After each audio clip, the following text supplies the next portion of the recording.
I went my whole life not believing that hell was real. I said, I didn't want to believe in all that dark stuff, there's no hell.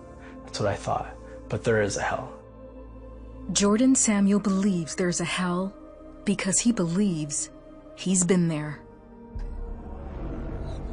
I could hear cackling, like laughing, like laughs. They were demons. I could hear stuff. Earlier in his life, he never believed hell existed.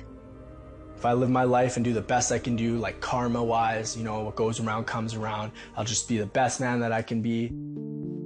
He grew up in Edmonton, British Columbia with a single mom and went to a Catholic school. He was naturally inquisitive and asked a lot of questions about Jesus. How could one man come and just die for me? And, who is this guy? And for that, he was kicked out of class.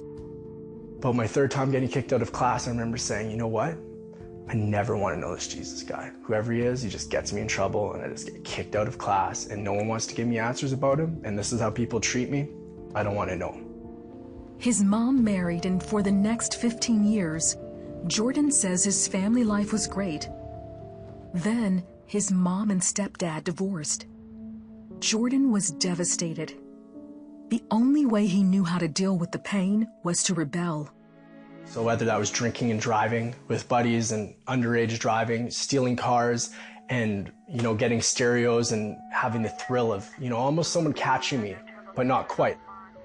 For the next 4 years, Jordan continued his reckless behavior.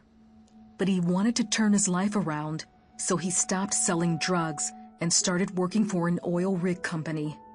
I was making really good money at a really good house. After work one day, Jordan decided to smoke some pot. He didn't know the pipe he used was laced with crack cocaine, something he had never done before. Jordan was sure he was dying. I can feel my heart going boop, boop, boop, boop, boop, boop, boop, boop, boop, slowing down, boop, boop, boop, boop, boop, and then boop, boop, boop, like fluttering. Jordan believes in that moment he went to hell. All these women and all the things you think you want in the world, money, cars, success, all these things that I had, and I was driving, I was just loving it. And then all of a sudden this car broke down. All of a sudden these women turned to huge, huge demons.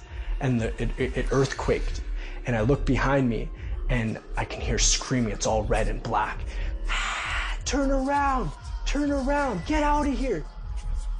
It sounded like people burning, people that were just burning, that couldn't find a cure or a fix to anything. It was just the worst. And I remember being afraid, gripping the steering wheel, and then all of a sudden it was like, I'm back to my body in the trailer room. As Jordan was taking what he thought was his last breath, he made a declaration of faith to God. And my heart's going, boom, boom, like the last beat. Not even knowing why, I just said, I believe. And all of a sudden, boom, I'm gone. That's when Jordan says Jesus pulled him out of hell and took him to heaven. He was all in white. He was in a robe when I saw him. And he looked at me and he wears a crown on his head. His eyes are fierce like fire, but there is no like color, just bright looking at me. And he just is amazing. You're at his feet. You're at the Lord's feet because he's just perfect. You worship him because he's the Almighty. You worship him because he saved us. Then Jordan believes he was standing before God. The Lord went to the right hand of the Father, and I began to get judged by the Father. And it was the worst, because what happened was he played secrets in my heart that I locked away, that I only knew that I ever did. And I thought no one could do, and I could feel what God felt. And I said, Lord, forgive me. Like it was the worst feeling. And he just comes in and he hugs you. He says, all is forgiven. My old heart was broken. My old heart needed fixing. And God gave me a new heart. All of a sudden, he told me he loved me, that I'm not alone, that I've never been alone. He showed me all the times in my life where I thought I was lucky, that I thought I was alone, but how his hand was always just upon me. And he was always right there pursuing me nonstop. He hugged me again. told me he loved me. And all of a sudden, it was like, I'm back in my trailer room on the floor. I grabbed the Bible. It was like it was glowing and I held it. I opened up the Bible. First thing I ever read out of the Bible was Psalms 34. The happiness of those who trust in God. I began to read it and it was everything that just happened to me. Only God can do that. Jordan shared his journey to heaven and hell with his girlfriend Danica. His voice changed, his eyes changed, his body language changed.